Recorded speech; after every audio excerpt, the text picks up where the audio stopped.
নমঃ শিবায়। বড় মহাদেবের মন্দির রয়েছে। আমরা যদিও বড় মহাদেব বলছি, কিন্তু ওখানকার স্থানীয় লোকেরা বড়া মহাদেব বলে। এটি গুহার মধ্যে অবস্থিত।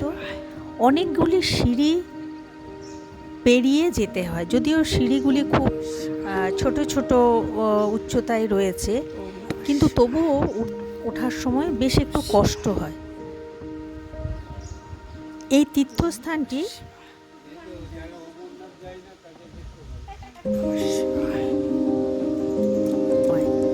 সবুজের সমারোহ, চারিদিকে সবুজের গাছপালায় খুব সুন্দরভাবে রয়েছে, যা মনোমুগ্ধকর দৃশ্য।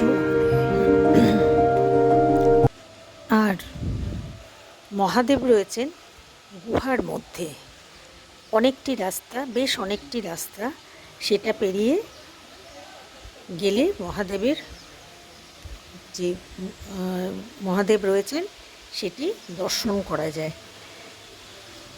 তো পৌরাণিক কাহিনীতে বলা হয়, এই জায়গাটিতে ভগবান বিষ্ণু ভস্মাসুরকে বধ করার জন্য মোহিনী রূপ ধারণ করেছিলেন। তো আসুন, আপনারা মধ্যপ্রদেশ এলে এই বড় মহাদেবের মন্দিরটি অবশ্যই দর্শন করবেন।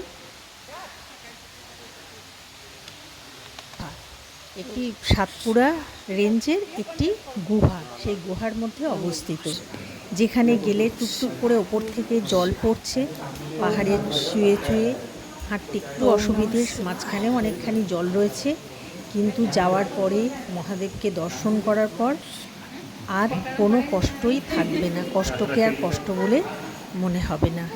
আসুন, মধ্যপ্রদেশ ভ্রমণে এলে অবশ্যই এই মন্দিরটি উপেক্ষা করবেন না, এই মন্দিরটিও দর্শন করে যাবেন।